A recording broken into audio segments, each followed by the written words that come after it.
The unsurpassed, penetrating and perfect truth is seldom met with, even in 100,000 myriad kalpas. Now we can see and hear it, we can remember and accept it. I vow to make the Buddha's truth one with myself. Homage to the Buddha, homage to the Dharma, homage to the Sangha.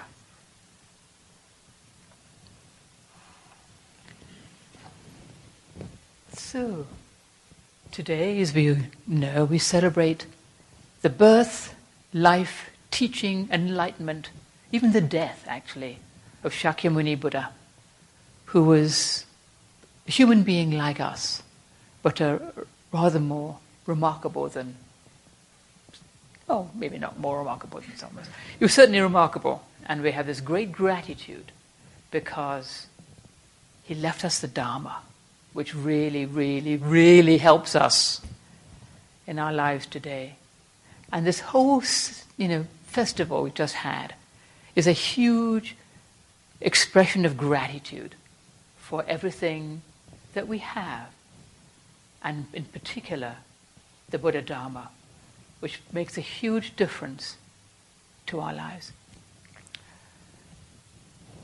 We have flowers that kind of represent the Buddha's birth in Lumbini Garden. Tradition has it that it was a beautiful flowery garden, all the flowers blooming. Who knows? It might have been cold and raining, you don't know. But 2,500 years later, it's just lovely to sort of think of it as having been a beautiful place. And we have these lovely lotus lanterns made by Venerable Sun Moon, our Korean visiting monk. And in Korea, lanterns, they go mad about lanterns. They just have these beautiful lantern festivals and processions. And she's made these lovely, like in the corners, is there? Lotus lanterns. They're all around the stupa and this, in various places. We'll give some away. We will run out, but we'll give away the ones, to the first who come will get a lotus. But the nice thing about these lotus lanterns is the lotus represents training, because it grows in the roots of the mud of suffering, and just daily life as a human that is not easy, as we know, and then rising through the water of training and flowering in the light. And as lanterns, of course, they shed light, because the Dharma lightens our lives. And it's the practice of the Dharma that brings that light. We have to do the work. It's not just, oh, here we are, lovely, lovely. We have to do the work. And that is what actually brings a light, is the work that we do on ourselves, the work of transforming that suffering, using that mud to nourish our training. Some of us are really new to Buddhism. Some of us have been training for a long time. And some of us know, some of the symbology, and some of us don't. But I like to come back to it, because for any of us, it's really helpful to be reminded of these basic things of our practice. Things like the lotus as the symbol of training, because its roots are in the mud. The mud is not something to be despised. The suffering of our lives is not something to be rejected. It's something that we use, because it's what helps us. It's what brings us, quite often, to training. All of us have suffering. Here we have this beautiful, joyful day. And we still have suffering. Some of us may be feeling awful, and that's just fine. It's just that there's always light and darkness. It's not just all joy, and it's not just all misery. We go from one to the other, and that's a really beautiful aspect of our lives as human beings. We're not demons and we're not gods. We're something in between things being really hard and things being peaceful and joyful. Usually it's just ordinary, daily life, oatmeal. And every now and then we have a really difficult time, and every now and then we have a joyful time. We have all of it, just like weather. You wouldn't want to have rain all the time or sun all the time. It's nice to have a bit of everything. So the mud of our training, the suffering that we have experienced, or that we may experience now in our lives. Some of us may be haunted by things that have happened in the past, things we've done, ways we've lived, great regret over mistakes we've made in the past. Or things that have happened to us, things that people have done to us, or just circumstances that have been really hard, that have been just difficult, whether long past or recent. Some of us are worried, have things happening in our lives that we're really worried about now. Some of us have habitual tendencies like constant fear, or a terrible problem with anger, or despair, or envy, or whatever it might be. All of us have something. All of us have more than something, but probably a number of things. And all of these things can help us. They're not just negative. They can help us. And as we keep on faithfully doing our work, doing our daily meditation practice, doing our best to keep to the precepts, we transform those things. The light brightens, and our lives brighten. And we look back and realize we have changed. Things are different. The suffering I may still have a problem with anger or despair or fear, or I still have things come up from the past. But it's not so overwhelming as it used to be. We can look and with a bit more perspective, and it's not so bad, it's all right. We can work with it, accept it. That's the thing, it's the acceptance. And we can be grateful for this mud, this suffering that we have experienced or that we may be experiencing now. We can actually have gratitude because there are aspects of things that are helpful, even in the midst of difficulty. We've all poured water over the baby Buddha. It's one of the things that we do throughout the Buddhist world. At Wesak, we have the baby Buddha and we ladle water over him. And this represents the water that was said to bathe the Buddha at the time of his birth. It is the expression of our gratitude. We're really grateful that the Buddha appeared in the world as a human being, and we pour water out of gratitude. And we're also pouring the water of compassion over ourselves to wash away some of that mud, as it were. It's useful, it's helpful, and we don't want to cling to it. Washing away some of those things that have happened in the past, things we've done in the past, our mistakes, pouring that water of compassion over ourselves and over other beings who may be in difficulty or beings that we may have trouble with. We're pouring this water of compassion over all beings.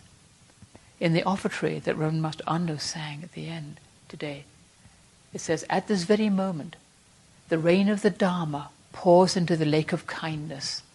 That's so beautiful. The rain of the Dharma, it pours into the lake of kindness. And as we pour water over the baby Buddha, we help that. We help that water to pour into the lake of kindness, that water of compassion. And we come up and we do this to express our willingness to allow compassion to arise and to pour over ourselves and all beings. We are part of the process. Water of compassion. Water is a wonderful expression of compassion because it just flows everywhere it can. It doesn't discriminate, it doesn't judge, it doesn't say, I don't like this, but I do like that. But things will accept it or not accept it. Some things are permeable, some things soak it right up, some things are waterproof. And we want to be permeable.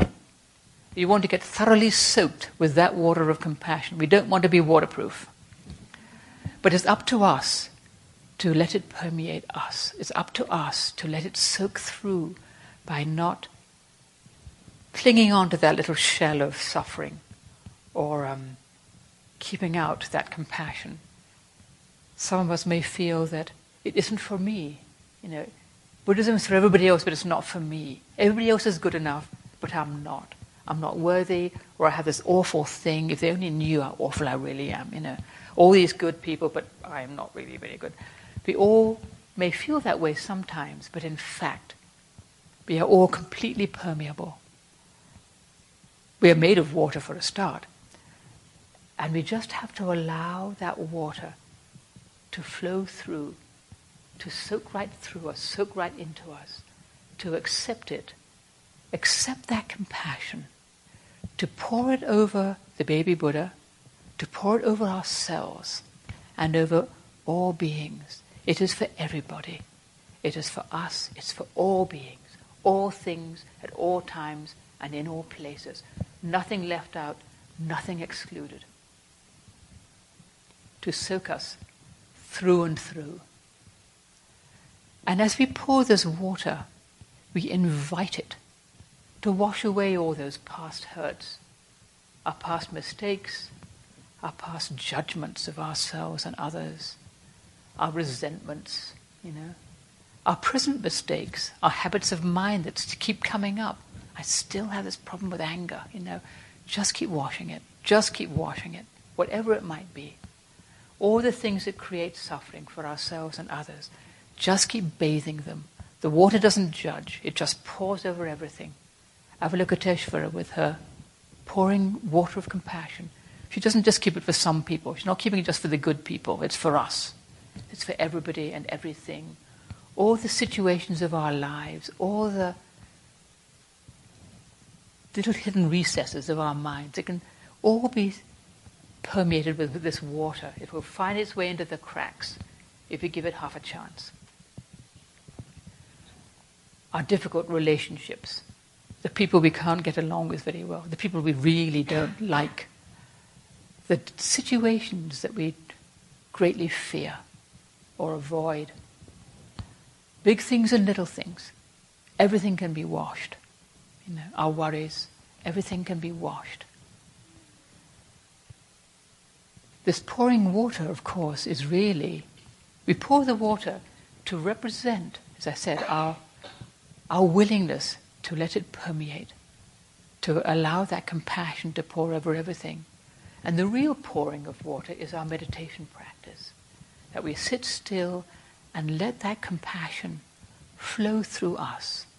Because as we sit still, we allow that compassion to arise. We allow ourselves to see the things that we would rather not look at, or the things in the past, or the things that are just constantly in our mind and we can't help looking at them because they're there as a constant presence. Whatever it may be, as I said, big things and little things, things that we are constantly aware of, things that are just in the background, but to sit still with all of it and let it all arise and let it all be washed with that compassion. Just let it pour through everything. Kindly and faithfully doing our practice. Pouring the water over the baby Buddha that we all do today, together. We all do it together, and there's something about that that's really beautiful. And that expresses our willingness to allow that water to flow and to be part of it. Let it seep into all those little cracks. Pouring over everything, the loved and the unloved, the seen and the unseen, recognized and the unrecognized. Letting everything be washed. Accepting everything as fully as we can. Letting that water flow over everything. Letting it all come up and be seen, and then depart when it's ready to depart. Letting go doesn't mean it goes. Sometimes it takes a while. It takes a lot of patience and kindness, a lot of washing with some things. Just keep on washing. But we're not scrubbing. We're just gently bathing. We're not trying to get rid of things. We're just bathing our mistakes, our hurts, our shortcomings, our difficulties, our problems, our past, our thoughts of ourselves, our judgments about ourselves and others, letting it all be bathed, but not scrubbed. Letting it all come and go as it wants to, not on our agenda. Okay? Letting it go now, doesn't always happen that way. Giving space to things, that's part of the compassion of meditation, that we allow some space there to let things just be, to accept everything that comes to us with kindness and relinquishing of judgment as best we can. And then when we find ourselves not relinquishing our judgments, not to judge our judging, but just to say, there I go again. It's all right. Come back to stillness as best we can. It can take a really long time. It doesn't just all wash away in a minute, Lots of washing, as I said. Sometimes we have a major letting go of something and a huge change in our life. But mostly it's just day by day, seeing those little habits of mind with kindness and relinquishing our grip. There I am, getting irritated by that person again. Just let it be. Just to recognize it is washing. Just that we see it is part of the bathing of something, that we're not just caught up in our dislike or our judgment or our aversion or whatever it might be, or our self-blame, but just to see it. There I go, giving myself a bad time again. How often we kind of swear at ourselves or give ourselves a bad time about something and maybe not even noticing that we're just constantly judging ourselves and think, what am I doing? And if you can see it, then we can just say, I can put that down. I don't have to keep doing this to myself. Just to relinquish the grip on those old habits. But habits by their very nature take a long time to eradicate, generally. Just to be patient and kind. I've been working on a statue. Actually, it's an old statue, and I've been refurbishing it. I love to do this. It's quite an old statue of Samantabhadra. And it was sort of dark, and it was mostly gold, but not really very good. Got kind of old and battered. It had been fixed up a few times, rather clumsily sometimes, but, here and there. Had a few flaws. Somebody had, there were hairs from somebody's brush putting on varnish. And I cleaned the statue, and then I started to put on this gold stuff. And as I worked on it, all the flaws come up. All of them. You see, well, maybe not all of them, but a good many, You see the little hairs, you see the bumps in the skin, you see where it's been kind of glued together, you see where it was built slightly crooked, so they put a little shim underneath to prop it up straight, But it's beautiful. It's a beautiful statue. And those very flaws are beautiful too. And we're like that. We all have our flaws. We work on our flaws. And yet, they're not to be hated or despised. And we are all part of that Buddha body. And as we wash I'm all mixing up all my metaphors here, but too bad. As we wash our Buddha nature, as it were, we wash ourselves, that nature, that Buddha true nature shines through, that golden body starts to shine through, with all the hairs and flaws and fixings up and so forth. But it's all part of the whole. And there is beauty in the whole thing. None of it to be got rid of, none of it to be despised. It's all part of the body of Buddha. Today is a day of joy. And as I said, sometimes we don't feel joyful. Sometimes we feel terrible. Sometimes we may be worried. Sometimes it seems really dark. We have times of brightness, times of darkness. And that's the way it is better, Otherwise you get tired of being happy all the time. The Devas, apparently, in the Deva realms, they envy human beings because our life is short, and they say, well, they must be really training hard because life is so short and it's so hard, And then others, Devas said, well, actually, no, they don't really train at all. They're just goofing off all the time. But the devas get tired of being up in these deva realms for hundreds of years, living on ambrosia and stuff. So being in this human world, maybe you enjoy the nice things when you also get a bit of darkness. It's not all just sweetness and light. We need both. We need the light and the dark. Because that's how we grow. That very mud helps us. And beneath the brightness and darkness, there is the constant underlying refuge. That which sustains all of us. That which is always here, that we keep coming back to. The Dharma, the true refuge, Buddha nature, that underpins everything. So, when the day's over, the flags are gone and the flowers are gone and we've eaten the cake, we still have the true refuge. We still have that which gives a real comfort. That which is always present. The rain of the Dharma is always pouring into the lake of kindness. It never stops.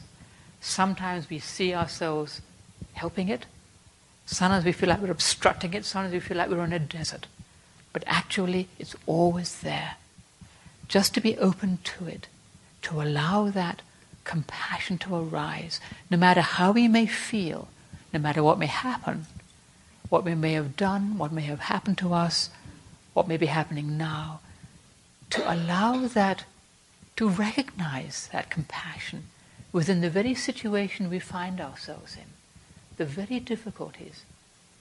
They can really help us as we open ourselves and let ourselves be soaked through with that water which is always there.